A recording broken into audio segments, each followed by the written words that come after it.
Bismillahirrahmanirrahim. Assalamualaikum warahmatullahi wabarakatuh. Alhamdulillahi ala ihsani wa syukru lahu ala taufiqihi wa amtinani wa asyhadu an la ilaha illallah wahdahu la syarika lahu ta'ziman li sya'ni wa asyhadu anna Muhammadan abduhu wa rasuluhu da'ila ridwani. Allahumma shalli alaihi wa ala alihi wa ashabihi wa ikhwani. Hadirin dan hadirat yang dirahmati oleh Allah Subhanahu wa taala. Puji dan syukur senantiasa kita panjatkan kepada Rabb kita Allah Subhanahu wa taala yang telah berikan kita karunia yang tiada henti-hentinya. Salawat dan salam semoga tercurahkan selalu kepada junjungan kita, suri tauladan kita, imam kita Nabi Muhammad sallallahu alaihi wasallam dan juga kepada keluarganya serta seluruh sahabat beliau tanpa terkecuali. Kita melanjutkan bahasan kita dari tafsir juz amma dan kita sampai pada surat Al-Lail. Surat Al-Lail, ya. Adapun surah Al-Lail merupakan surat ke-92 dan sebagaimana kita ketahui Al-Lail artinya malam. Surat ini terdiri atas 21 ayat dan termasuk surat-surat Makkiyah. Sebagaimana sering kita singgung bahwasanya rata-rata surat-surat dalam juz amma rata-rata adalah surat Makkiyah. Dan Allah buka suratnya dengan bersumpah dengan malam, wal laili idza yaghsha, dan demi malam apabila menutupi cahaya siang, wan nahari idza tajalla, dan demi siang apabila terang benderang. Dan ini adalah uslub metode orang-orang Arab tatkala mereka ingin menekankan sesuatu, mereka bersumpah terlebih dahulu. Bersumpah untuk menekankan sesuatu, dan uslub ini juga digunakan oleh Allah Subhanahu wa taala. Ya inna anzalnahu Qur'anan Arabiyyan la'allakum ta'qilun. Kata Allah, kami turunkan Al-Qur'an dalam bahasa Arab agar kalian memahaminya. Karena orang-orang Arab tatkala menekankan sesuatu mereka menggunakan metode sumpah, maka demikian pula Allah tatkala ingin menekankan sesuatu, Allah juga menggunakan metode sumpah. Hanya saja kalau Allah dia berhak dengan bersumpah dengan apa saja, bersumpah dengan dirinya, bersumpah dengan makhluknya. Adapun manusia tidak boleh bersumpah kecuali dengan Allah, sebagaimana sabda Nabi sallallahu alaihi wasallam, "Man halafa bi ghairillah faqad asyrak." Barang siapa bersumpah dengan selain Allah maka dia telah berbuat kesyirikan. Kita hanya boleh bersumpah dengan Allah atau dengan sifat-sifat Allah. Seperti kita bersumpah wa bi izzatillah, demi keperkasaan Allah, itu enggak mengapa. Atau kita bersumpah dengan wa bi rahmatillah, dengan rahmat Allah, tidak apa-apa, karena rahmat, izzah ini semua sifat-sifat Allah. Karenanya seorang boleh bersumpah dengan kalamullah, dengan firman Allah. Maka tidak mengapa seorang bersumpah dengan Al-Qur'an. Karena Al-Qur'an merupakan sifat Allah Subhanahu wa taala, yang tertera dalam Al-Qur'an adalah firman-firman-Nya, dan firman Allah adalah sifat Allah Subhanahu wa taala. Adapun bersumpah dengan makhluk, demi Ka'bah, demi Rasul, ya, maka ini semua adalah bentuk kesyirikan, ya. Demi bumi misalnya, ya, ini adalah bentuk kesyirikan. Allah Subhanahu wa taala bersumpah dengan Dia yang kehendaki, di antaranya Allah bersumpah dengan malam, ya. Malam dijadikan sebagai pembuka dalam ayat ini karena malam adalah salah satu anugerah yang Allah berikan kepada hamba-hambanya. Selain isyarat bahwasanya Allah bersumpah dengan waktu-waktu, karena waktu itu agung dalam Islam. Ini sudah sering saya sampaikan. Allah bersumpah dengan wal lail, demi malam, wan nahari, demi siang, wal asr, demi masa atau demi waktu asar, wal fajri, demi subuh, ya, dan wad duha, demi duha. Allah bersumpah dengan waktu-waktu. Di antaranya kata para ulama karena waktu-waktu itu sangat penting bagi seorang manusia untuk dia manfaatkan untuk beribadah kepada Allah Subhanahu wa taala. Waktu sangat berharga. Waktu sangat berharga. Di antara penjelasan ulama, Allah bersumpah dengan wal laili, ya, demi malam, karena di malam hari adalah waktu yang sangat tepat seorang untuk berkhulwat dengan Allah Subhanahu wa taala. Untuk berdua-duaan dengan Allah Subhanahu wa taala, mendekatkan dirinya kepada Allah Subhanahu wa taala. Oleh karenanya di antara ibadah yang sangat dicintai oleh Allah adalah salat malam.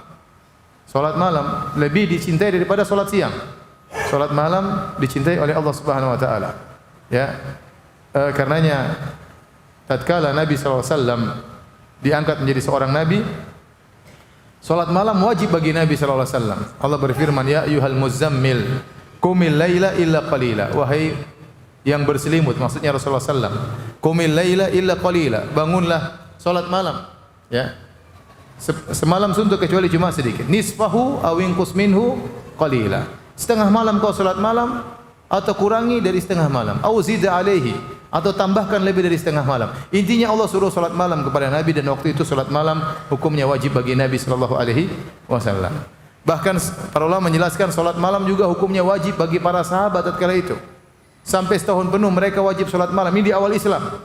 Sudah dibebankan dengan beban yang berat. Salat apa? Salat malam. Karena pentingnya salat malam tersebut untuk mengkokohkan iman mereka di awal-awal Islam.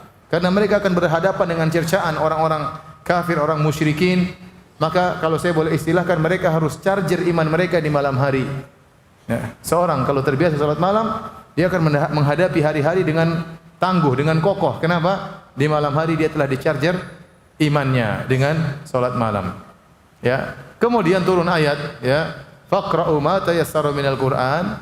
Baru kemudian di akhir surat Al-Muzammil, baru kemudian salat malam berubah dari wajib menjadi sunnah. Tetapi hampir setahun salat malam hukumnya wajib. Ya. Semuanya dilaksanakan di malam hari. Oleh karenanya malam ini adalah kenikmatan yang Allah berikan kepada manusia. Wal laili idza yakhsha. Dan demi malam tatkala menutupi siang. Allah menyebutkan dalam Al-Qur'an banyak tentang kenikmatan malam. Di antaranya Allah berfirman, "Wa ja'alnal laila libasa." Kami jadikan malam sebagai pakaian. Ya. Sakanan, sebagai ketenangan, ya. Di malam hari orang tidur, di malam hari orang menanggalkan pakaiannya untuk tidur, ya. Di malam hari orang istirahat, dan di malam hari juga orang bangun untuk beribadah kepada Allah Subhanahu wa taala. Allah memuji para penghuni surga, di antara sifat-sifat mereka, kanu qalilan minal laili ma yahja'un wa bil ashari hum yastaghfirun. Mereka, ya, di malam hari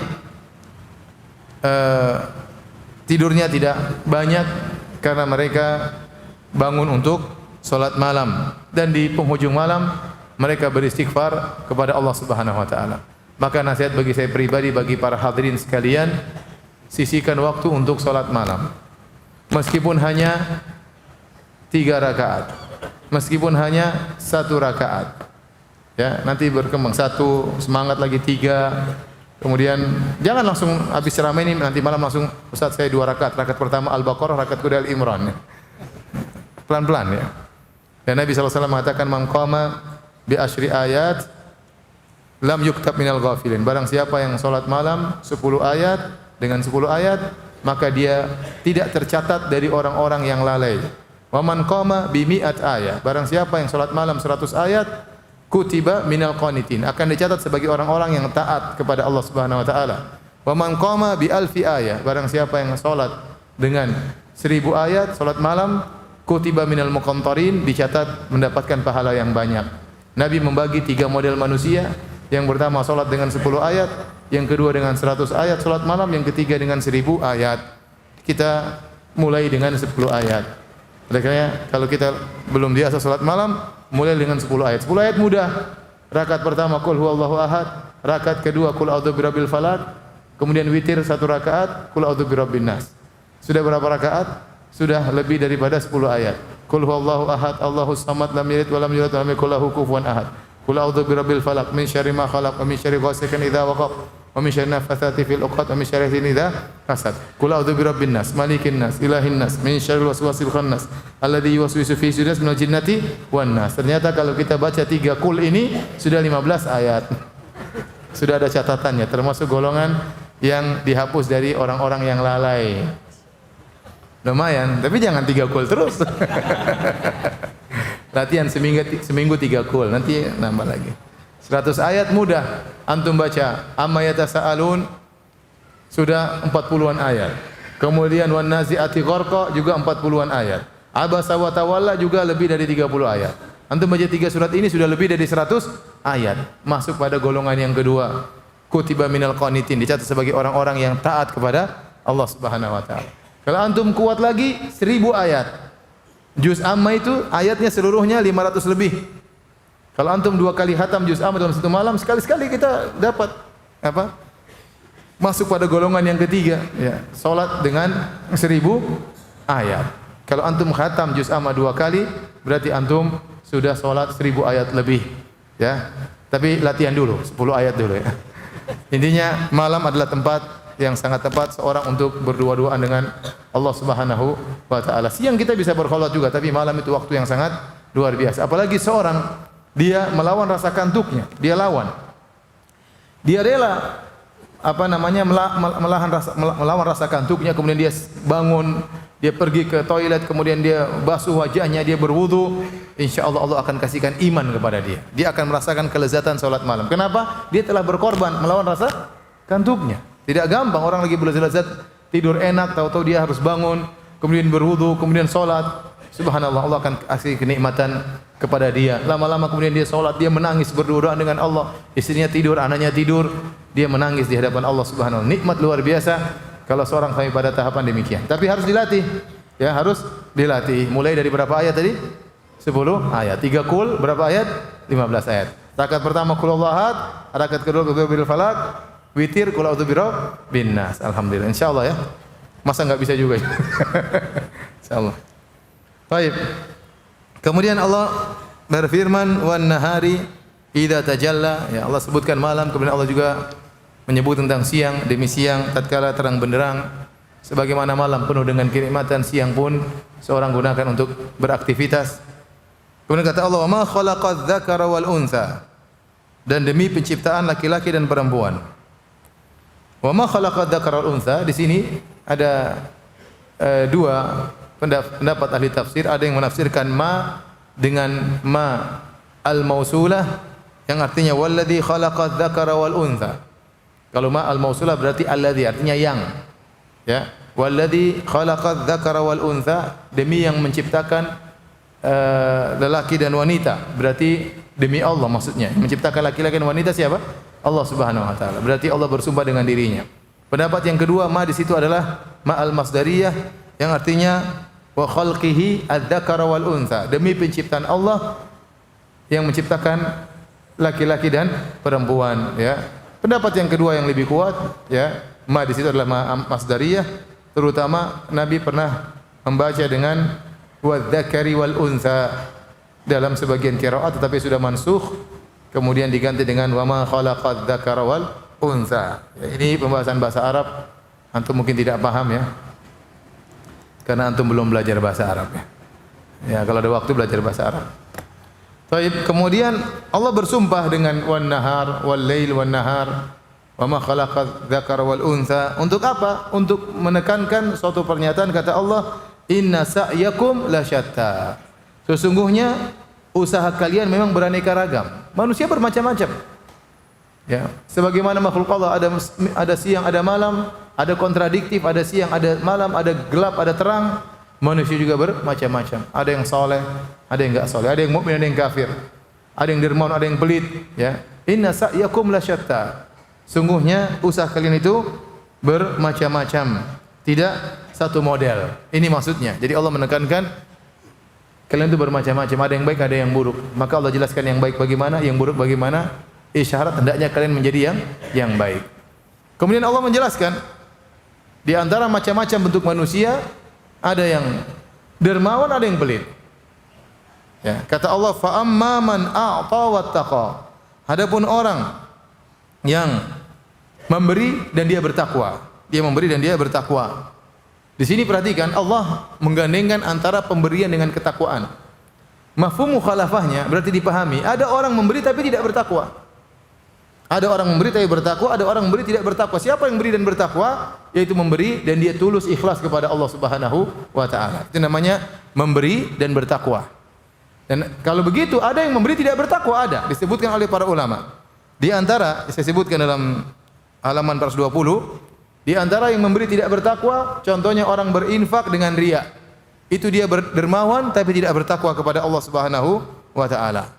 Ya, dia keluarkan duitnya untuk haji, untuk umrah, memberikan kepada fakir miskin, tapi untuk pencitraan, supaya dia dipuji, supaya dia disanjung, ya.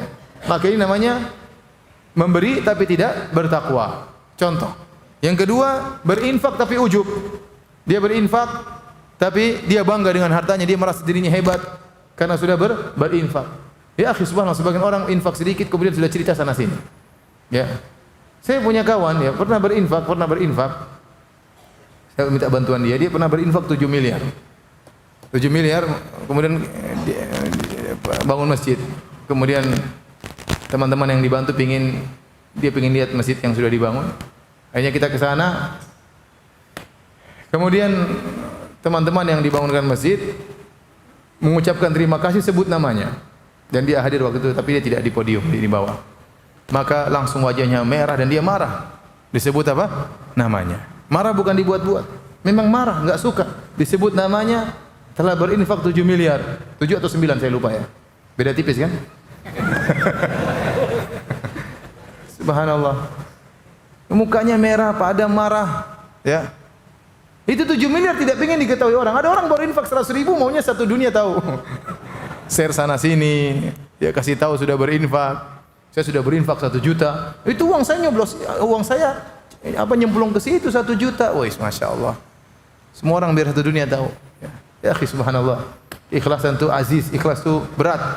Ya, harus seorang melatih dirinya untuk bisa ikhlas. Adapun orang yang berinfak kemudian dia ujub, dia merasa bangga dengan infaknya, maka dia berinfak tapi tidak bertakwa. Dia berinfak tapi tidak bertakwa. Yang kita inginkan, yang Allah inginkan, fa amman a'ta wattaqa. Orang berinfak namun dia apa? Bertakwa. Contoh lagi, orang yang berinfak tidak bertakwa adalah orang yang berinfak dengan mengungkit sedekahnya untuk menyakiti hati orang yang menerimanya. Ini juga berinfak tapi tidak bertakwa. Allah berfirman, "Ya ayyuhalladzina amanu la tubtilu shadaqatikum bil manni wal adza." Wahai orang yang beriman, jangan kalian batalkan sedekah kalian dengan al-man wal adza, dengan menyebut-nyebut, dengan ungkit-ungkit sehingga menyakiti orang yang dibantu tersebut, ya. Ungkit-ungkit pemberiannya untuk menyakiti hatinya. Maka ini adalah berbuat dermawan, dia melakukan bantuan, beri bantuan tapi dia tidak bertakwa kepada Allah Subhanahu wa taala. Contoh berinfak tidak bertakwa, contohnya mengeluarkan uang tidak pada tempatnya. Keluarkan uangnya dikeluarkan tapi untuk maksiat, untuk perkara yang sia-sia. Ini juga mengeluarkan infak, artinya keluarkan duit namun tidak pada tempatnya. Termasuk berinfak tidak bertakwa adalah dia punya utang tapi dia bersedekah. Utangnya dia enggak lunasi, sudah jatuh tempo, tapi dia neraktir orang-orang makan. Padahal utang dia belum apa? Lunas. Di antara yang dia traktir yang punya utang sama dia. Jadi saya pernah hadapi orang seperti itu. Dia bingung sama saya, "Ustaz, saya itu heran Ustaz. Itu si fulan punya utang sama saya enggak bayar-bayar miliaran Ustaz, tapi ngundang sana, ngundang sini makan, saya juga diundang makan." Jadi ini tidak pada tempatnya. Ini namanya Anda kalau punya utang sudah jatuh tempo, Anda berinfak pada diri Anda lebih utama. Jangan kemudian bantu fakir miskin, bangun masjid, sementara uang orang Anda pegang, Anda tidak kembalikan. Sudah jatuh tempo, haram hukumnya. Ini berarti bentuk berinfak tidak pada tempatnya, tidak bertakwa tatkala berinfak. Nah, seorang kalau ingin dapatkan pahala, fa amman a'ta wattaqa. Berinfak dan bertakwa, benar-benar dia mengharapkan keridhaan Allah, tidak ingin dipuji, tidak ujub, bukan untuk merasa hebat, bukan untuk merendahkan orang lain yang dibantu. Tidak, dia berinfak karena mengharap wajah Allah Subhanahu wa taala. Kemudian kata Allah Subhanahu wa taala, "Wa saddaqa bil husna." Dan dia membenarkan al-husna. Al-husna secara bahasa artinya yang terbaik. Membenarkan al-husna. Al-husna secara bahasa Arab artinya yang terbaik, ya. Nah, apa yang dimaksud dengan al-husna di sini yang terbaik? Maka ada 3 pendapat dari ahli tafsir, ya. Ini disebut oleh At-Tabari dalam tafsirnya, tafsir Ibnu Jarir At-Tabari. Itu tafsir yang sangat indah, sangat bagus. Dia nukil perkataan para salaf. Dia mengatakan ayat ini ada 3 pendapat. Pertama ini, kedua ini, ketiga ini. Adapun yang pertama pendapat fulan. Dia nukil perkataannya. Pendapat kedua, pendapat sahabat ini, tabi'in ini. Dia nukil perkataannya. Pendapat ketiga, dia sebutkan pendapat fulan sahabat atau tabi'in, dia nukil perkataannya dengan sanad an fulan. Setelah dia sebutkan pendapat 2 atau 3, kemudian dia mengatakan adapun pendapat yang saya pilih yang ini. Tetapi dia sebutkan khilaf tentang ayat-ayat, tentang makna dari ayat tersebut. Ya, ini cara metode tafsirnya Ibnu Jarir At-Tabari yang disebut dengan Imamul Mufassirin, imamnya para ahli tafsir, ya. Bukunya Tafsir At-Tabari. Tafsir At-Tabari. Ada yang mengartikan pendapat pertama, al-husna adalah kalimat la ilaha illallah. Maksudnya wasaddaqa bil husna artinya membenarkan kalimat la ilaha illallah. Pendapat kedua, al-husna adalah surga. Al-husna adalah surga. Dan ini dalam Al-Quran banyak Allah menyebutkan al-husna maksudnya surga. Contohnya lilladzina ahsanul husna wa ziyadah. Bagi orang-orang yang berbuat kebajikan, mereka mendapatkan al-husna, yaitu maksudnya surga. Wa ziyadah tambahan, itu memandang wajah Allah di surga. Kemudian yang dimaksud pendapat ketiga ini maksudnya al-husna adalah al-khalaf minallah. Ganti dari Allah Subhanahu wa taala. Artinya apa? Dia waktu berinfak dia yakin Allah akan ganti. Namanya al-husna, dan al-husna yang terbaik berarti Allah akan ganti dengan yang terbaik. Itu pasti Allah akan ganti yang terbaik di dunia maupun di akhirat. Waktu dia berinfak dia yakin akan hal tersebut. Dan Allah sudah janji kalau seorang berinfak di jalan Allah karena ikhlas, Allah akan gantikan dengan yang lebih baik. Kata Allah Subhanahu wa taala, "Wa ma anfaqtum min syai'in fahuwa yukhlifuh." Apapun yang kalian infakkan, apapun fahuwa yukhlifuh, Allah akan menggantinya, wa huwa khairur raziqin. Dan Allah adalah sebaik-baik pemberi rezeki. Makanya begitu saking Allah membuktikan bahwasanya Allah akan mengganti apa yang kita keluarkan, apa yang kita infakkan, apa yang antum infakkan, sampai Allah menamakan uang yang antum keluarkan di jalan Allah dengan qard, dengan hutang. Man dzal ladzi yuqridullaha qardan hasanan fayudha'ifahu lahu adha'afan katsira. Barang siapa yang membuat qard hutang kepada Allah dengan hutang yang baik. Allah namakan itu hutang kata sebagian ulama supaya Anda yakin bahwasanya kalau Allah berhutang Allah pasti bayar. Allah pasti bayar, berarti Allah sampai namakan hutang karena yang jamin adalah Allah Subhanahu wa taala. Seakan-akan wajib bagi Allah untuk melunasi hutang tersebut. Saya tanya sama antum, kalau ada orang miliarder, ya ente jutawan juga kadang-kadang. Kadang-kadang utangan, kadang-kadang jutawan. Suatu hari antum jalan sama teman antum miliarder, duitnya antum tahu miliaran, mungkin triliun juga ada. Lagi bersafar tahu-tahu duitnya habis. Tapi uang dia banyak. Kebetulan dia lupa bawa dompet, lupa bawa ATM dan lain-lainnya. Terus dia pinjam uang sama antum. Ya akhi saya pinjam 10 juta, ente kasih enggak? Ente pasti kasih. Oh, ente tahu dia miliarder, pasti dibayar sama dia. Mau 10 juta kurang enggak? 100 juta. Kalau dia mau pinjam berapapun pasti kita kasih. Karena kita tahu dia punya aset banyak dan dia pasti mampu untuk apa? Bayar. Bagaimana lagi kalau yang pinjam siapa? Allah Subhanahu wa taala yang asetnya tidak terbatas dan tidak akan pernah berkurang. Oleh karenanya seorang harus yakin wa saddaqa bil husna. Dia yakin bahwasanya Allah akan mengganti dengan yang terbaik. Wa saddaqa bil husna. Berarti kalau seorang berinfak Allah akan ganti di dunia maupun di akhirat. Ya. Nabi sallallahu alaihi wasallam bersabda dalam hadis qudsi kata Allah Subhanahu wa taala, "Ya bani Adam anfiq unfiq alaik." Wahai anak Adam berinfaklah, niscaya aku akan berinfak kepadamu. Kau infaklah kepada hamba-hambaku, aku akan berinfak kepadamu. Ada dalam hadis disebutkan seorang dia punya adik, punya saudara, ya. Punya saudara menuntut ilmu, kemudian tidak bekerja, tapi Allah beri rezeki kepada saudaranya lewat dia. Allah beri rezeki kepada saudaranya lewat apa? Lewat dia. Bisa jadi seorang dia mengayomi anak yatim, dia mengayomi fakir miskin, dia mengayomi para janda yang kesusahan, ya. Janda tua maupun janda muda, kemudian dia ngayomi. Ya. Allah kasih dia rezeki banyak. Allah ingin kasih kepada anak yatim tersebut, kepada fakir miskin, para janda tersebut lewat dia, karena dia mengayomi, maka rezeki dia banyak lewat dia. Bisa jadi orang diberikan rezeki karena dia perhatian terhadap kerabatnya, Allah kasih rezeki kepada mereka lewat dia, dan banyak seperti ini. Ya. Oleh karenanya kata Allah, "Ya bani Adam anfiq unfiq alaik." Wahai anak Adam, berinfaklah kepada hamba-hambaku, aku akan berinfak kepadamu. Dalam hadis juga Rasulullah SAW bersabda, "Ma min yaumin yusbihul ibadu fihi illa malakani yanzilan."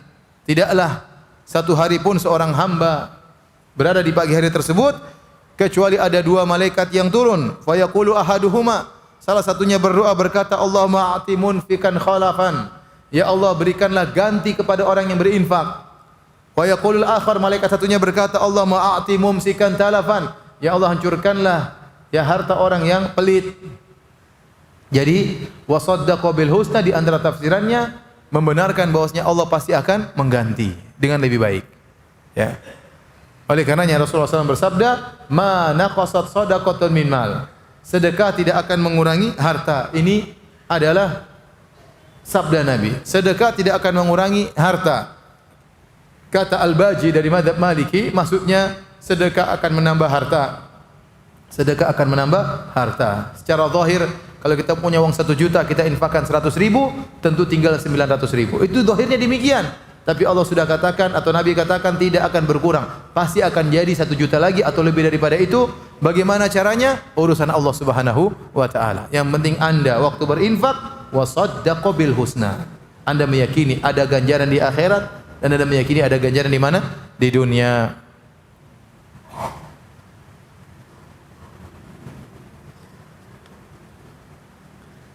Hadirin dan hadirat yang dirahmati Allah Subhanahu wa taala. Sebagian ulama mengatakan pada hakikatnya kebutuhan kita kepada si miskin lebih besar daripada kebutuhan si miskin kepada kita. Kita tatkala berinfak, kita lebih butuh kepada orang miskin tersebut daripada si miskin butuh kepada kita. Oleh karenanya seorang tatkala membantu si miskin, jangan dia merasa dia sudah berjasa kepada orang miskin tersebut. Sungguhnya orang miskin itu yang berjasa kepada dia. Ini perhatikan ini, agar Anda jangan ujub tatkala berinfak. Ya.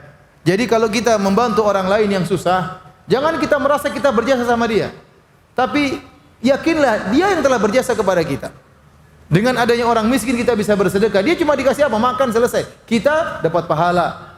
Coba dapat pahala di akhirat yang pahalanya tidak ada kenikmatan yang bisa menyamainya. Pahala sedekah tersebut luar biasa, menguntungkan kita tatkala di padang mahsyar. Kata Nabi SAW, kullu mri'in tahta dhilli sadaqati yaumal qiyamah hatta yuqda bainan nas. Sungguhnya manusia setiap orang akan berada di bawah naungan sedekahnya pada hari kiamat tatkala matahari jaraknya 1 mil. Kita cuma kasih dia makan, selesai. Dia makan, kita belikan apa, selesai. Dia cuma dapat kenikmatan dunia. Kita dapat banyak kenikmatan. Pertama, di akhirat luar biasa. Kita di padang mahsyar selamat. Shadaqatus sir tudfi ghadabar rabb. Bahwasanya sedekah yang diam-diam, dikeluarkan diam-diam akan meredam kemurkaan Allah Subhanahu wa taala. Ya. Belum lagi dapat pahala yang banyak tatkala di akhirat kelak. Di dunia rezeki ditambah. Kemudian Allah berikan kita kebahagiaan tatkala kita bersedekah. Tatkala ada seorang datang kepada Nabi sallallahu alaihi wasallam yashku qaswata qalbihi, dia mengeluhkan tentang hatinya yang keras. Kata Nabi sallallahu alaihi wasallam, "In aradta talyina qalbik fatmil miskin wamsah ra'sal yatim." Kalau kau ingin hatimu lembut, maka berilah makan kepada fakir miskin dan usaplah kepala anak yatim. Kita berbuat baik sama anak yatim, berbuat baik kepada fakir miskin. Kita yang dapat untung, kita yang bahagia. Kita yang bahagia. Jadi sebenarnya yang berjasa adalah si miskin, bukan si kaya. Si miskin apa? Dibandingkan antara kita dengan dia, siapa yang dapat untung banyak? Kita yang dapat untung banyak. Dia cuma apa? Kita kasih makan, selesai. Kita kasih obat, mungkin belikan obat, masuk rumah sakit, selesai. Dia cuma dapat kenikmatan dunia. Kita bertumbuk-tumbuk kenikmatan yang kita dapatkan. Maka saya ingat ikhwan, jangan sampai tatkala Anda bersedekah Anda merasa mentang-mentang, merasa punya jasa, hilangkan perasaan tersebut. Meskipun muncul tapi kita hilangkan. Justru dengan adanya orang miskin ini merupakan wasilah bagi saya untuk mendapatkan berbagai macam kenikmatan dunia maupun kenikmatan akhirat. Seorang syekh berkata, saya tidak pernah bertemu dengan orang dermawan dihinakan oleh Allah. Enggak ada. Orang kalau dermawan, kalau dia tulus, ikhlas, rezekinya terus bertambah. Rezekinya terus bertambah, tidak berkurang. Rezekinya terus bertambah. Memang kurang sesaat. Setelah itu Allah bukakan proyek lagi, Allah bikin tambah lagi rezekinya, dibukakan lagi pintu-pintu dunia. Kenapa? Dia terus apa? Berinfak. Dia terus berinfak di jalan Allah Subhanahu wa taala. Taib, kemudian kata Allah Subhanahu wa taala tentang orang ini, kata Allah, fa amma man a'ta wattaqa, dia berinfak dan dia bertakwa, ikhlas pada Allah, wa saddaqa bil husna, dia benarkan surga, dia benarkan akan Allah ganti. Kata Allah, fasanuyassiruhu lil yusra, maka kami akan mudahkan dia menuju kemudahan, kebahagiaan. Ya. Allah bikin dia bahagia, Allah mudahkan dia menuju surga, Allah mudahkan jalan-jalan pekerjaannya, Allah mudahkan urusannya. Benar, orang yang rajin berinfak itu, kenapa dia didoakan oleh banyak orang? Didoakan oleh banyak orang. Bayangkan, misalnya kita keluar terus ada orang tukang parkir, kita kasih 10.000, udah didoain itu. Makasih Pak Haji, makasih Pak Haji, padahal belum haji. Misalnya, didoain. Kita bantu orang, mungkin meskipun dia tidak pandai berkata-kata, hatinya terima kasih banget. Allah tahu isi hatinya. Ya, didoain oleh banyak orang. Ya. Maka orang-orang miskin doain kita, orang-orang susah doain kita, kita akan mendapatkan banyak kemudahan karena kita memudahkan urusan mereka. Allahu fi aunil abdi maka al abdu fi auni akhihi. Allah senantiasa menolong hambanya jika hambanya menolong saudaranya, ya. Jadi kata Allah fasadu yassiruhu lil yusra. Orang seperti ini akan dimudahkan urusannya oleh Allah Subhanahu wa taala di dunia dan di akhirat akan dimudahkan menuju surga. Setelah Allah menyebutkan model pertama, Allah mengatakan inna sa'yakum lasyatta. Kalian manusia bermodel-model. Model pertama adalah orang bertakwa. Allah sebutkan model kedua. Nanti kalian tinggal pilih model pertama, model kedua. Kata Allah wa amma man bakhila wastaghna. Adapun orang yang pelit dan merasa dirinya sudah cukup. Ya, ini orang ini sombong. Ya, dia merasa tidak butuh lagi kepada Allah. Dia lupa untuk beribadah kepada Allah, tidak perlu lagi sujud kepada Allah. Kenapa? Dia sombong dan dia pelit, dia sudah kaya, dia memikirkan dirinya sendiri. Ya. Dia tidak urusan dengan orang lain, yang penting dia sudah kaya. Kata Allah wa kadzdzaba bil husna. Ya, dia tidak meyakini adanya ganti dari Allah sehingga dia pelit. Orang yang pelit adalah orang yang menderita.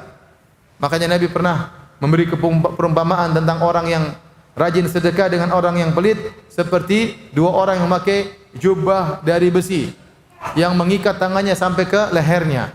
Adapun orang yang bersedekah, maka setiap dia ingin bersedekah, maka jubahnya atau baju tersebut melonggar, membesar sehingga dadanya lapang, dia mudah bernapas, dia lega. Itu Allah berikan dia kebahagiaan. Adapun orang yang pelit, begitu dia mau bersedekah, dia mikir, dia pertimbangkan, dia hitung-hitung sehingga berat baginya untuk bersedekah, sehingga dadanya semakin sempit, bajunya semakin mengecil, semakin mengekang dia, dadanya semakin sempit, kebahagiaan semakin jauh dari dirinya. Dan itu nasib orang-orang pelit. Sengsara, hatinya sengsara, ya. Suudzon kerjanya kepada orang lain, ya. Ada orang datang sama dia, ini mau minta-minta sama saya, dia suudzon, ya. Ayo kita makan, ini mau ditraktir sama saya. Ini suudzon terus kerjanya, ya. Suudzon terus kerjanya, ya. Kalau orang yang tidak pelit, alhamdulillah saya bisa traktir dia, alhamdulillah saya sudah menyenangkan dia. Ya subhanallah, harta datang dan pergi. Orang pelit hidupnya sengsara. Dan dia tidak yakin Allah akan beri ganti, makanya wa kadzdzaba bil husna. Tadi sebagaimana khilaf di ayat pertama, khilaf juga ayat kedua. Wa kadzdzaba bil husna bisa artinya mengingkari adanya surga, mengingkari adanya hari kiamat, atau mengingkari adanya ganti dari Allah membuat dia pelit.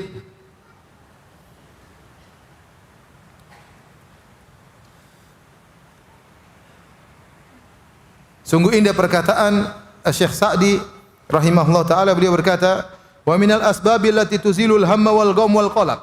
Di antara sebab-sebab yang bisa menghilangkan kegelisahan, menghilangkan kesedihan, menghilangkan kegalauan, al-ihsan ilal khalq, berbuat baik kepada manusia, bil qauli wal fi'li wa anwa'il ma'ruf, berbuat baik kepada orang dengan perkataan, dengan perbuatan, dengan beragam kebajikan kepada orang lain. Jadi kalau Anda berbuat kebajikan pada orang lain, Anda akan dihilangkan dari kesedihan, kekhawatiran, gundah gulana. Orang-orang pada sedih, Anda tidak.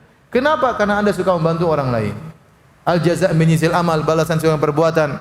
Selama Anda memberi kebahagiaan kepada orang lain, maka Allah akan berikan kebahagiaan kepada Anda. Bahkan di antara amal yang paling dicintai oleh Allah Subhanahu wa taala, wa ahabbul a'mali ila Allah sururun tudkhiluhu ala qalbil muslim. Amalan yang paling dicintai oleh Allah adalah kebahagiaan yang kau masukkan dalam hati seorang muslim. Kemudian kata Allah Subhanahu wa taala, ya, fasanuyassiruhu lil usra. Maka kami akan memudahkan dia menuju kesengsaraan, kesukaran, ya. Orang yang pelit maka akan diarahkan kepada kesukaran. Dan di antara azab orang terhadap orang-orang yang seperti ini adalah, lihat, uangnya dia habiskan pada perkara yang tidak bermanfaat. Uangnya dia habiskan, entah dia simpan tidak dia gunakan, dia sengsara hidupnya. Orang pelit sengsara, mau beli ini tidak jadi, mau makan ini tidak jadi, enak tapi mahal tidak jadi, ya. Ya. Mau beli kasur yang enak terlalu mahal, padahal duitnya banyak, sudah kasur yang murah saja, padahal dia pakai sehari-hari, ya. Hidupnya sengsara. Sehingga berkatalah para ulama, al-bakhil ya yuhasab hisab al-aghniya wa ya'ish aisyal fuqara. Orang yang pelit itu hidupnya seperti orang miskin, hisapnya orang kaya. Itulah orang pelit. Ya. Pelit terhadap dirinya, sengsara.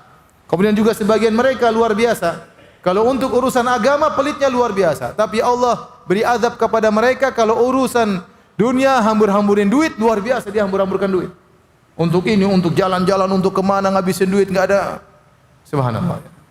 Semuanya hilang uangnya tersebut tanpa ada manfaatnya untuk akhiratnya.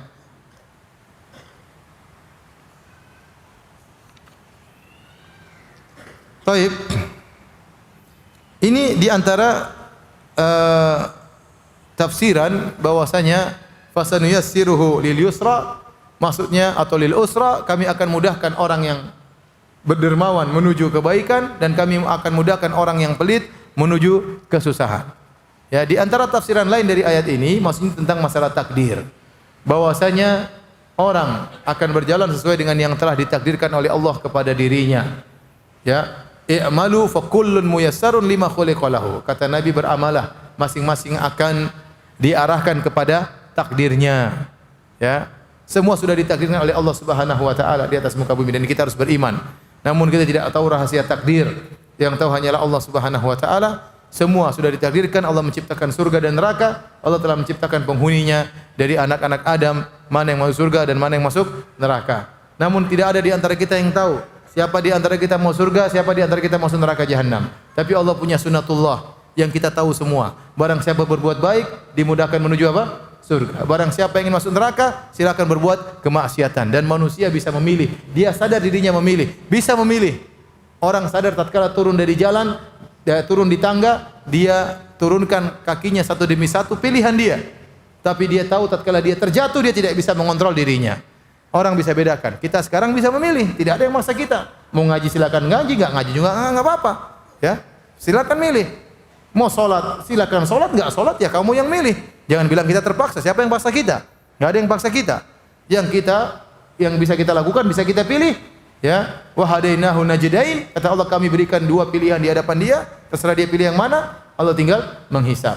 Maka seorang tidak bisa berdalil di hadapan Allah, ya Allah, bagaimana saya mau salat sementara kau mentakdirkan saya di neraka? Dia enggak bisa berdalil dengan demikian.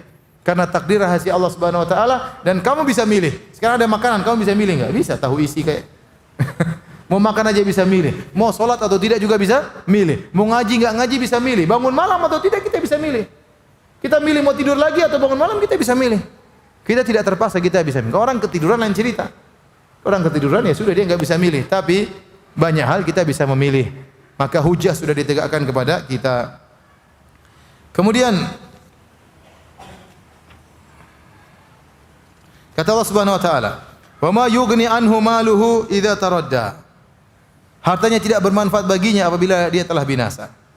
Benar, cuma harta yang dia kumpulkan, dia pelit, kumpulkan harta sebanyak-banyaknya. Kalau dia meninggal, mau diapain? Enggak bisa bermanfaat baginya sama sekali. Dalam liang lahat tidak bermanfaat baginya. Bahkan akan semakin membinasakannya. Karena setiap harta yang dia miliki akan dimintai pertanggungjawaban. Kata Nabi SAW, la tazula qadama abdin hatta yus'ala an arba'. Tidak akan bergeser dua kaki seorang hamba sampai ditanya tentang 4 perkara. Di antaranya an mali, tentang hartanya. Bin aina iktasabahu, dari mana dia dapatkan, wa fima anfaqah, kemana dia habiskan. Dia kumpulkan harta, dia simpan-simpan, Allah tanya kemana harta tersebut. Ya. Semakin banyak harta dia kumpulkan, semakin memperpanjang hisapnya. Semakin tidak dia gunakan untuk hal kebajikan, semakin repot hisapnya. Semakin sengsara dia di alam barzakh. Oleh karenanya harta yang dia kumpulkan tidak bermanfaat sama sekali. Kita tidak seperti orang-orang kafir. Sebagian orang kafir tatkala meninggal dunia maka dipakaikan baju yang suka dia pakai, jam yang mahal-mahal dia pakai, ya. Kemudian apa yang dia sukai ditaruh uang juga, tidur dimasukkan dalam kuburan uangnya, ya. Dia meyakini bahwasanya di alam barzakh barang-barang tersebut bermanfaat. Ada orang meyakini seperti itu. Akhirnya kuburannya dicongkel sama orang, dicuri semua. Itu kenyataannya. Kita tidak kayak gitu. Sebenarnya apa mau ngapain? Udah alam barzakh tidak butuh hal seperti itu. Hari kiamat tidak ada dinar wala dirham. Tidak ada. Oleh karena seorang bertakwa kepada Allah Subhanahu wa taala, ya. Jangan sampai hartanya malah membinasakan dia, pada hari kiamat kelak. Kata Allah Subhanahu wa taala, "Inna alaina lal huda." Sungguhnya kamilah yang memberi petunjuk. Kata Allah, "Inna hadaina sabila imma syakira wa imma kafura." Kami telah tunjukkan jalan. Entah dia bersyukur, entah dia kufur. Wa hadainahu najdain. Kami tunjukkan dua jalan, tinggal dia pilih. Kata Allah, "Wa inna lana lal akhirata wal ula." Dan sungguhnya milik kamilah akhirat dan dunia itu. Ya, kalau dunia dan akhirat milik Allah, maka Allah yang mengatur keduanya. Lantas kepada siapa kita menyembah? Ya, kita sembah Allah Subhanahu wa taala. Kepada siapa kita meminta? Uang dunia dan akhirat adalah milik Allah. Dunia dan akhirat adalah ciptaan Allah Subhanahu wa taala. Setelah itu Allah berfirman, "Fa anzartukum naran talazza." Dan aku memperingatkan kalian dengan neraka yang menyala-nyala. Ya. Ingatlah wahai orang yang pelit, orang yang bakhil, orang yang tidak membenarkan janji Allah Subhanahu wa taala. Aku ingatkan kepada kalian tentang neraka yang menyala-nyala. Dalam hadis kata Nu'man bin Bashir, dia berkata, aku mendengar Rasulullah SAW berkhutbah, "Andartukumun nar, andartukumun nar, andartukumun nar." Rasulullah dalam khutbahnya berucap sampai 3 kali. Aku ingatkan kalian tentang neraka. Aku ingatkan kalian tentang neraka. Aku ingatkan kalian tentang neraka. Hatta law anna rajulan kana bisuk la sami'ahu. Kata Nu'man bin Bashir, seandainya ada seorang di pasar, dia akan mendengar teriakan Nabi tersebut. Min maqami hadza. Qala hatta waqa'at khamisatun kanat ala atiqihi inda rijlihi. Nabi begitu semangat ingatkan tentang neraka jahanam sampai baju yang ada di pundaknya jatuh.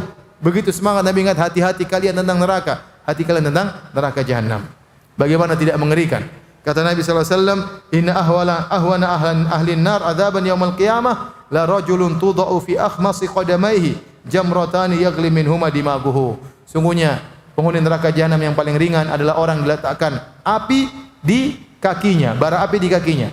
Ingat, orang yang paling ringan neraka jahanam, kakinya tidak terbakar, cuma telapak kakinya doang. Itu yang paling ringan. Tapi otaknya mendidih karena panasnya apa? Panasnya bara api tersebut. Itu penghuni neraka yang paling ringan. Makanya disebutkan dalam hadis, yu'ta bi an'ami ahli dunya min ahli nar. Pada hari kiamat kelak didatangkan orang yang paling kaya raya di dunia, yang paling hebat, yang paling kaya raya, tapi dia penghuni neraka jahanam. Didatangkan, dihadirkan. Fayusbagu fiha sabghah. Kemudian dicelupkan dalam neraka cuma sekali celupan. Kemudian ditanya, hal marra fika na'imun qat? Hal marra bika khairun qat? Apa kau pernah merasakan kenikmatan? Kau pernah merasakan kebahagiaan? Kata dia, kalla wallahi la. Demi Allah tidak pernah aku rasakan itu semua. Bayangkan kenikmatan puluhan tahun yang dia rasakan hilang semuanya gara-gara satu celupan saja di neraka jahanam. Jadi mengerikan neraka jahanam. Bagaimana seorang tidak takut dengan neraka sementara azabnya sangat pedih. Kata Allah Subhanahu wa taala, la yaslaha ilal ashqa. Tidak ada yang masuk ke dalamnya kecuali orang yang menderita, orang yang paling celaka. Orang kalau masuk neraka itu orang yang paling celaka, orang yang paling binasa. Ya, percuma seorang sukses di dunia, orang hebat, orang kaya raya, pejabat, artis terkenal, semua orang kagum, semua orang sanjung, dicari-cari orang ingin minta foto sama dia, tetapi di akhirat ternyata masuk neraka jahanam. Itu kerugian yang nyata. Qul innal khasirina alladziina khasiru anfusahum wa ahlihim yaumal qiyamah. Ala dzalika huwal khusranul mubin. Ketahuilah orang-orang yang merugi adalah orang yang merugikan diri mereka dan keluarga mereka di neraka jahanam. Ketahuilah itu adalah kerugian yang nyata. Kita lanjutkan insyaallah setelah salat. Allah taala alam bisawab. Alhamdulillah salatu wassalamu ala Rasulillah wa ala alihi wa sahbihi wa ala. Kita lanjutkan firman Allah Subhanahu wa taala, la yaslaha ilal ashqa. Ya. Tidak ada yang masuk neraka jahanam kecuali orang yang paling celaka. Alladzi kadzdzaba wa tawalla, yaitu yang mendustakan kebenaran dan berpaling dari iman. Kemudian setelah itu Allah sebutkan tentang orang yang bahagia yang masuk surga. Kata Allah, wa sayujannabuhal atqa, dan kami akan jauhkan neraka dari orang-orang yang bertakwa. Alladzi yu'ti malahu yatazakka, itu orang yang menginfakkan hartanya yatazakka, niatnya adalah untuk membersihkan dirinya, ya. Jadi infak itu membersihkan jiwa. Infak itu menghilangkan banyak penyakit apa? Penyakit jiwa, kotoran-kotoran hati. Dan ayat ini turun dari ayat 17 sampai terakhir ini semua tentang Abu Bakar As-Siddiq radhiyallahu anhu. Wa sayujannabuhal atqa, dan akan dijauhkan orang yang bertakwa dari neraka jahanam. Alladzi yu'ti malahu yatazakka, yang mengeluarkan hartanya dalam rangka untuk membersihkan jiwanya. Ya, wa ma li ahadin 'indahu min ni'matin tujza, dan dia tidak memberikan bantuan dalam rangka untuk balas budi karena ada utang budi, tidak. Illa btigha'a wajhi rabbihil a'la, akan tapi dia berinfak karena mengharapkan wajah Allah Rabbnya yang maha tinggi. Wala saufa yarda, sungguh dia akan ridha. Ini ayat-ayat semua turun tentang Abu Bakar As-Siddiq radhiyallahu anhu. Tatkala dia Nabi SAW di awal-awal Islam, banyak budak-budak disiksa. Di antaranya Bilal bin Rabah disiksa oleh tuannya Umayyah bin Khalaf. Disiksa, dan kebetulan rumah Abu Bakar dekat dengan kabilah Jumah, Umayyah bin Khalaf al-Jumahi. Sehingga dia sering lewat melihat Abu Bakar, melihat Bilal bin Rabah disiksa. Akhirnya Abu Bakar ingin membebaskan Bilal, ya. Karena Nabi SAW tidak mampu, Nabi SAW tidak punya harta untuk membebaskan Bilal. Nabi SAW sudah habis hartanya. Untuk membebaskan Bilal radhiyallahu anhu, Nabi tidak mampu. Maka Abu Bakar yang akhirnya membebaskan Bilal. Padahal Bilal bukanlah budak yang sangat kuat. Sampai-sampai ayahnya negur, wahai Abu Bakar, ayahnya yaitu Abu Quhafah, wahai putraku, wahai Abu Bakar, kalau kau ingin bebaskan budak, inilah budak yang kuat-kuat, jangan yang lemah-lemah seperti Bilal. Ya. Maka Abu Bakar mengatakan, saya melakukan demikian karena mencari wajah Allah Subhanahu wa taala. Bukan ingin karena Bilal, saya punya hutang budi sama Bilal, atau bukan ingin karena Bilal membalas budi saya, tidak. Saya membantu Bilal bukan karena saya berhutang budi kepada dia, dan juga bukan saya berharap dia berhutang budi kepada saya. Illa batigha'a wajhi rabbil a'la. Saya hanya mencari keridhaan Rabbku yang maha tinggi. Ini dalil bahwasanya Allah menyebutkan Abu Bakar ikhlas. Tazkiyah, rekomendasi langsung dari Allah kepada Abu Bakar, yang direkomendasi adalah hatinya, bahwasanya tidaklah dia berinfak kecuali untuk yatazakka, untuk mensucikan dirinya. Illa batigha'a wajhi rabbil a'la, dia tidak mencari dunia sama sekali, tapi hanya mencari keridhaan Allah Subhanahu wa taala. Akhirnya Abu Bakar membebaskan beberapa budak, di antaranya Bilal bin Rabah. Kata Allah sebagai balasan dari Abu Bakar radhiyallahu anhu, wala saufa yarda, sungguh dia akan ridha. Dia akan senang, ridha artinya dia akan senang, dia akan puas. Kata para ulama, ini dalil nas dari Al-Qur'an bahwasanya Abu Bakar pasti masuk surga. Kenapa? Karena Allah mengatakan sungguh dia akan apa? Ridha, dia akan puas. Ini puas dengan apa? Dengan surga, ya. Inilah para hadirin dan hadirat yang dirahmati Allah Subhanahu wa taala. Kajian kita pada kesempatan kali ini, insyaallah pekan depan kita kembali lagi membahas sirah nabawiyah. Ya, jadi kita sirah 2 pertemuan, kemudian tafsir 2 pertemuan, dan demikian. Kalau ada yang bertanya saya persilahkan.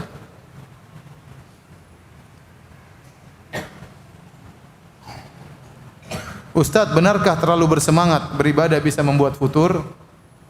Karena kemarin-kemarin anak memaksakan diri untuk melakukan sholat sunnah dengan rakaat maksimal seperti duha dan rakaat dan tahajud 8 rakaat dan sholat lainnya. Sudah berbulan-bulan anak kerjakan, futur anak mulai muncul Ustaz. Bagaimana Ustaz? Apa gara-gara anak memaksakan diri sehingga muncul futur? Seorang perlahan-perlahan, ya, perlahan-pelan, ya. Alaikum ma tutiqun. Kata Nabi SAW, hendaknya kalian lakukan yang kalian mampu. Fa inna Allah la yamallu hatta tamallu. Allah tidak akan bosan sampai kalian bosan. Allah tidak akan meninggalkan sampai kalian meninggalkan. Jadi seorang berusaha melakukan apa yang dia mampu. Maka tadi saya katakan bertahap. Bertahap. Salat malam jangan langsung nanti malam saya ingin salat rakaat pertama Al-Baqarah, rakaat kedua apa? Ali Imran. Ya, hafal saja belum, mau gimana? Pelan-pelan, juz amma dulu, pelan-pelan, bertahap. Kalau kita sudah continue, ya, kata Nabi sallallahu alaihi wasallam, ahabul a'mali ila Allah, ya, adwamuha wa inqal. Amalan yang paling dicintai oleh Allah adalah yang paling continue, berkesinambungan meskipun apa? Sedikit. Seorang berusaha, kalau dia sudah sampai pada derajat ini, salat paling tidak 8 rakaat, ya, dia sudah bertahan 2 bulan, dia bertahan, kemudian pada masuk bulan ketiga mulai futur, itu wajar, ya.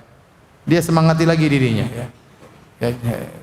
Tapi tidak boleh orang memaksakan diri melampaui batas, tidak melampaui kemampuannya. Makanya Nabi SAW mengatakan, inna hadzal din yusrun wa lan yushaddad dina ahadun illa ghalabah. Agama ini mudah, tidak ada seorang memaksakan dia terlalu ekstrim kecuali dia akan terkalahkan. Kecuali dia akan apa? terkalahkan. Maka seorang bertahap beribadah pelan-pelan sampai dia menikmati ibadah tersebut, kemudian dia tambah lagi kualitas dan kuantitasnya, demikian terus ya sampai dia bisa beribadah dengan ibadah yang banyak. Sama infak, jangan langsung mendengar pengajian langsung 1 miliar ya. 1 miliar duit aja nggak sampai. Ya semampunya, pelan-pelan dulu 100 ribu, mungkin masih pelit. Berat hati 100 ribu lepas ya. Ini bisa beli pulsa, beli macam-macam, beli bakso 10 kali. Nanti paksa diri lagi 100 ribu lama-lama sudah ringan 200 ribu, bertahap. Demikian.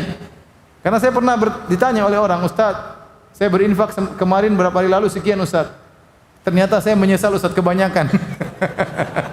Waktu dia infak dia lagi semangat, tapi dia tidak pikir ternyata hatinya tidak mampu. Oleh karena Nabi membedakan, Abu Bakar waktu berinfak seluruhnya Nabi biarkan, enggak ada masalah. Abu Bakar waktu berinfak menginfakkan seluruh hartanya, Rasulullah SAW tidak larang. Kenapa? Rasulullah tahu Abu Bakar ini orang yang imannya kuat, enggak ada masalah. Dia sudah mencapai tahapan yang tinggi. Tapi waktu Sa'ad bin Abi Waqqas ingin menginfakkan 2/3 hartanya, Nabi bilang jangan. Setengah jangan. Sepertiga baru Nabi mengatakan as-sulus was-sulusu katsir. Sepertiga oke lah, dan itu sudah banyak. Waktu Ka'ab bin Malik bertobat, waktu turun ayat menerima tobatnya, maka dia ingin, ya Rasul saya akan berinfak seluruh hartaku. Rasulullah SAW jangan, sisakan harta buatmu. Kenapa? Itu bukan Abu Bakar. Bukan Abu Bakar. Maka jangan seorang baca cerita Abu Bakar, langsung dia pulang dia tulis cek seluruh hartaku, ya. Tanpa terkecuali untuk Allah. Pergi ke notaris habis itu dia menyesal ya. Jangan. Jadi seorang perlu tahapan ya. Antum baca aneh tentang salafus saleh, ya, iman mereka sudah sangat tinggi. Kita masih di persimpangan. Mari kita pelan-pelan infak mulai dari latihan 100 ribu, 200 ribu, nanti lama-lama sampai kita enjoy menikmati. Kalau kita tidak berinfak rasanya ada yang kosong, seperti itu. Sama sholat malam pelan-pelan berat lama-lama kita enjoy. Nanti kalau kita enggak sholat malam rasanya menyesal, kayaknya ada sesuatu yang hilang. Seperti itu, ya, pelan-pelan. Maka jangan terlalu memaksakan diri.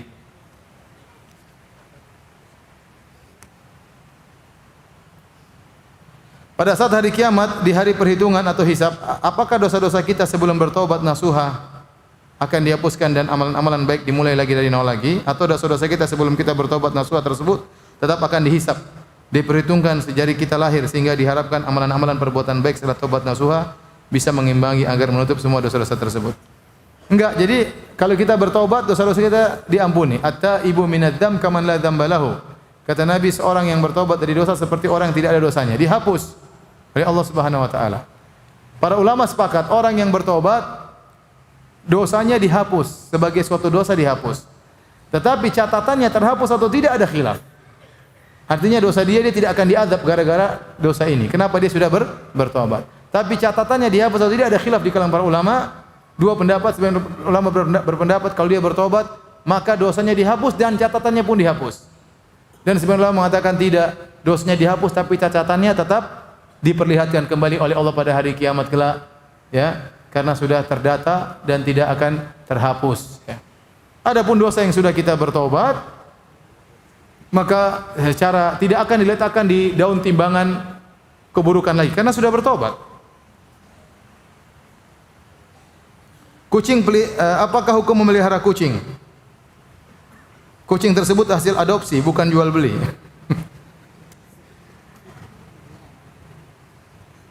Boleh memelihara kucing, nggak ada masalah. Ya. Memelihara kucing nggak ada masalah. Memelihara burung tidak ada masalah. Yang penting jangan kita zalimi. Rasulullah SAW pernah bertemu dengan saudara tirinya Anas bin Malik, masih kecil. Kemudian burungnya mati. Maka Nabi mencandai dia. Kata Nabi SAW, ya Aba Umair, ma fa'alan nughair. Wahai Abu Umair, masih kecil. Bagaimana Abu Umair dengan apa yang terjadi dengan burungmu? Burungnya mati. Ya. Nabi mencandai dia untuk menghilangkan kesedihannya. Para ulama mengambil dalil dari hadis ini bahwasanya boleh memelihara apa? Burung. Padahal burung tersebut disangkar dan Nabi tidak mengingkari perbuatannya. Ya, berarti memelihara hewan tidak jadi masalah. Yang penting jangan dizalimi. Termasuk memelihara kucing. Kalau kucing kita pelihara bahkan mungkin dapat pahala karena kita memberi makan, perhatian sama dia. Ya. Tapi maksud saya jangan terlalu sayang sama kucing, lebih sayang daripada anak. Ya. Iya. Hanya kucing ada salonnya, ada ininya, ada anunya, masya Allah. Terlalu, iya, ya dia biasa aja. Anak kita aja tidak segitu biayanya. Kucing biayanya lebih besar daripada apa? Anak. Itu salah. Jadi kita pelihara sebagaimana biasanya, ya, nggak ada masalah. Kucing peliharaan saya itu senang sekali duduk di atas sajadah, apalagi pada saat kita sedang sholat. Apa kita harus mengusir kucing tersebut dari sajadah? Tidak, tidak harus. Sholat saja, dia mau jalan nggak ada masalah, nggak mengapa.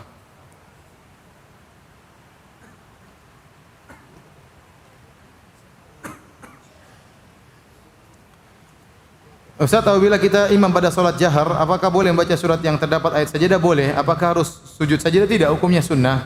Ya, tidak apa-apa kita. Ini pernah terjadi kasus. Ya. Gara-gara masyarakat tidak paham. Seorang imam, dia sholat hari Jumat, dia baca surat Alif Lam Mim Sajdah. Kemudian dia sujud sajadah. Orang-orang kaget, nggak ada yang tahu. Setelah sholat, akhirnya hari itu atau besoknya didemo sama masyarakat, dilaporkan ke polisi. Karena dia sholatnya aneh.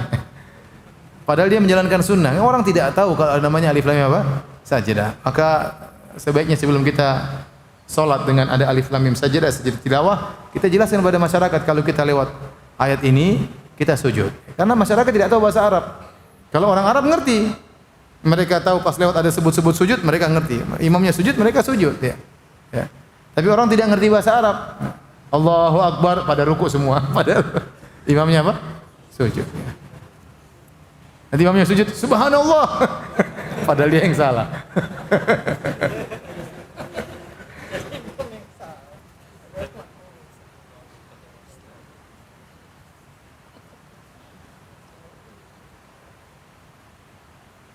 Ini ada hadiah. Siapa yang bisa jawab? Pertanyaan pertama,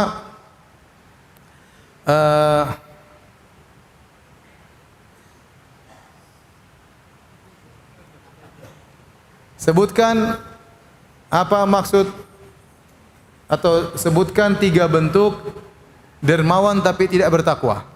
Ya, silakan. Berinfak karena riya, terus berinfak dengan ujub, berinfak tidak pada tempatnya. Jazakallah khair. Silakan. Sudah 3 saja, jangan 4 tidak ditambah lagi. Masya Allah, jazakallah khair. Siapa yang bisa jawab? Sebutkan 3 makna al-husna.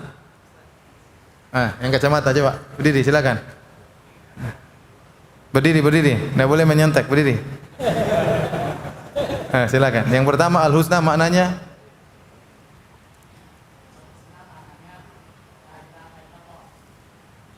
apa? Yang pertama la ilaha illallah. Yang kedua surga. Yang ketiga Masya Allah. Fadal, silakan. Farah. Pertanyaan ketiga, Abu Bakar waktu berinfak dia mengharap wajah Allah, tidak berharap ini dan tidak berharap ini. Sebutkan 2 ini. Ini dan ini apa maksudnya yang tidak diharapkan? Ya, silakan.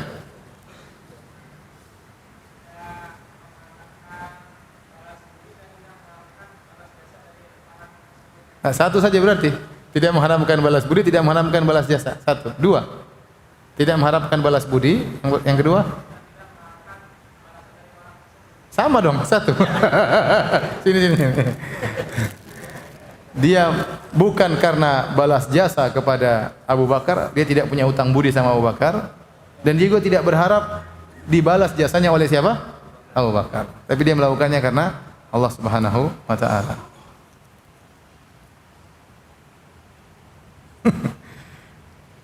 Saya kan punya kucing. Ini orang Bekasi senang kucing ya. Punya anak baru berumur 2 bulan. Anaknya ada 5. Nah, kata ayah saya mending dijual aja nak. Kucing nggak boleh jual beli kucing ya. Kasih orang nggak apa-apa.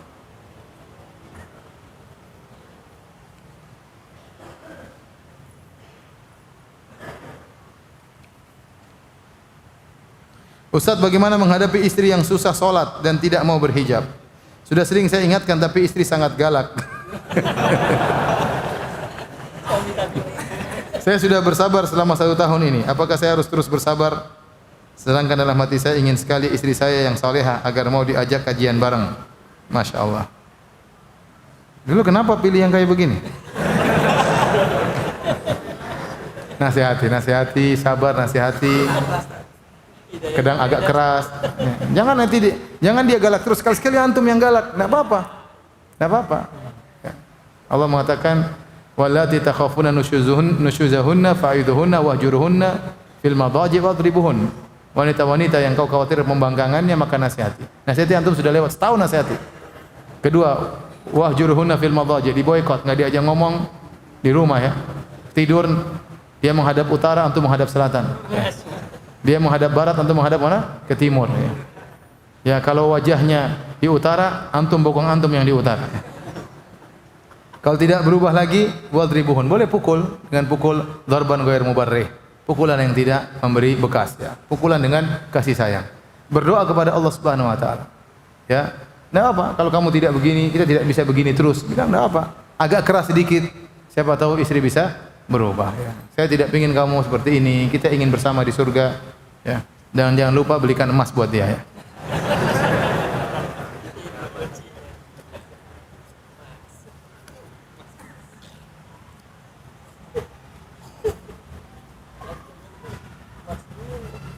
Apabila kita memberi uang kepada orang lain dan orang tersebut memuji saya, maka sikap saya bagaimana? Ya antum berarti diuji ya. Jangan riya. Dipuji sama dia tuh, antum latihan. Latihan untuk tidak apa? Riya. Pujian dia tidak ada manfaatnya. Bukan itu yang saya harapkan. Jadi perang dalam diri antum, ada orang puji antum, jangan termakan dengan pujiannya. Coba kalau uangnya telat, mungkin dia maki-maki kita ya. Jadi manusia seperti itu. Kalau kita baik sama dia, dia puji kita sebaik-baiknya. Setinggi langit. Begitu kita punya masalah sama dia, dia maki-maki kita juga setinggi langit. Maka seorang jangan terpedaya dengan pujian manusia. Ya. Latih diri kita untuk tidak. Dia puji ya sudah, kita bilang udah. Jangan begitu saya tidak ini dari Allah semuanya. Bilang begitu. Ini bukan dari saya, dari siapa? Allah Subhanahu wa taala. Cuma sedikit yang bisa saya bantu.